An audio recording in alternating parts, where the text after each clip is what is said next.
এইবার এই একটু ব্যতিক্রমী, এবার সব দিক দিয়ে ভালো ছিল ঈদ। আপনারা দেখবেন পুরো এক মাস আপনাদের দ্রব্যমূল্যের মোটামুটি সব ব্যাপারে সহনীয় ছিল, এবং ঈদের বাজারে দেখবেন আপনার বাজার মোটামুটি সে ছিল, খুব কোনো টেনশন ছিল না। অনেক সময় বাজারে দেখা যায় এই বাজারে চিন্তায় ওই বাজারে চিন্তায়, তা মোটামুটি এবারে কিন্তু শৃঙ্খলা ছিল। বান্ডেল থাকলে প্রতি সেনমানিতে টাকা বাঁচবে। বিকাশ সেনমানি বান্ডেল কিনে জিতুন প্রতি লেনদেনে। এর আগে কিছু যে ঘটনা ঘটেছে বাট এটা উল্লেখযোগ্য কিছু না। আর সবচেয়ে বড় হলো ঈদের যাত্রাটা, একটা হলো বড় একটু বন্ধ ছিল গেছে, তাছাড়াও কিন্তু রেল সেটা সব মোটামুটি কিন্তু মনিটর করে। আপনারা দেখবেন সব ইভেন মন্ত্রীরা এবং বিভিন্ন অফিসিয়ালরা এবং ডিস্ট্রিক্ট লেভেলে ডিসি তারাও কিন্তু মনিটর করেছে, বাজার মনিটর করেছে, যাত্রীদের সেবা। অতএব আমি বলবো যে সার্বিকভাবে এসে আর একটা ভালো কতগুলি নিউজ, আমাদের রেমিটেন্স আসছে অনেক বেশি, এবার 3 বিলিয়নের মতো। তারপরে আপনার ফরেন এক্সচেঞ্জ রিজার্ভটা একটু বেড়েছে। অতএব সার্বিক দিক দিয়ে ঈদের সেটা ভালোই হয়েছে। আর তার মাঝে একটা খবর আসছে যে ট্যারিফ, ট্রাম্প সাহেব একটা নতুন করে তার রেসিপ্রোকাল ট্যারিফ করেছে। এটা মূলত তার ডেফিসিট প্রচুর, ওই ডেফিসিটটা কিভাবে কাভার করা যায় একটা গাণিতিক হিসাবে সে করেছে। কিন্তু এটা যে একটা ইমপ্লিমেন্ট করবে, কিভাবে করবে, এটা নিয়ে যথেষ্ট প্রশ্ন আছে।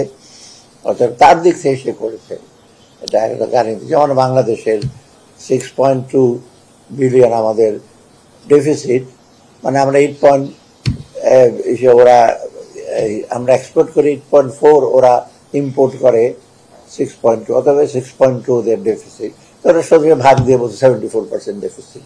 এটা একটা গাণিতিক হিসাব।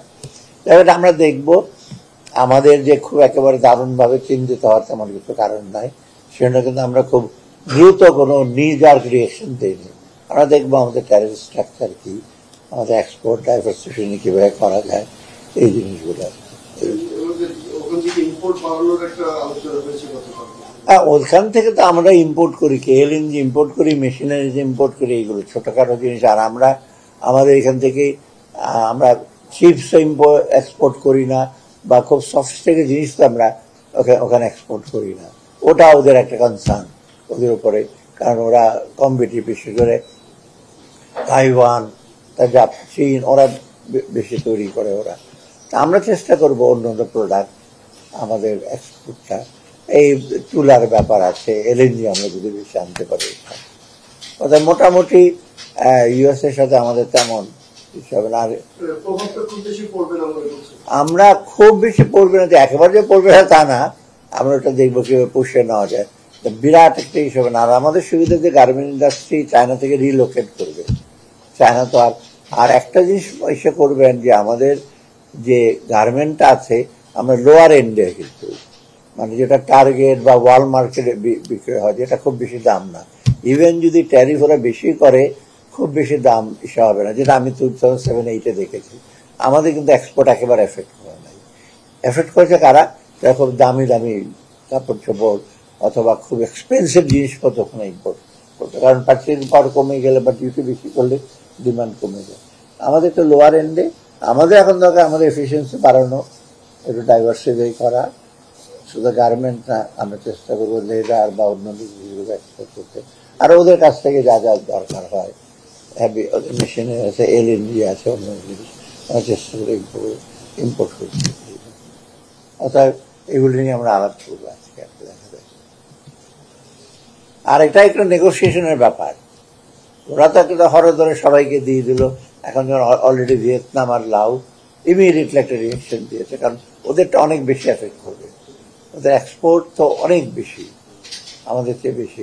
ওদের এক্সপোর্ট আমাদের চেয়ে বিশাল একটা ডিফারেন্স। আমাদের তো এক্সপোর্ট এত না, আমাদের অ্যাডজাস্ট করা আমাদের জন্য খুব ডিফিকাল্ট হবে না। এটার সাথে কিন্তু আমাদের পরে আমরা আলাপ করবো, পরে আমাদের যে গ্রাজুয়েশন যেটা আমাদের স্ট্র্যাটেজি আছে সেটা পরে। তবে ইমিডিয়েটলি আমরা আমেরিকার সাথে, মেইন পয়েন্ট হলো আমেরিকার সাথে আমরা যোগাযোগ করে এগুলো নেগোশিয়েট করবো। মানে আমরা যেসব অ্যাকশন নেই সেটাই আমরা তাদেরকে জানাবো। তাদের বিশেষ করে তাদের যে ট্রেড রিপ্রেজেন্টেটিভ আছে তার মাধ্যমে আমরা জানাবো। তারপর হয়তো ওরা আবার রিঅ্যাক্ট করবে।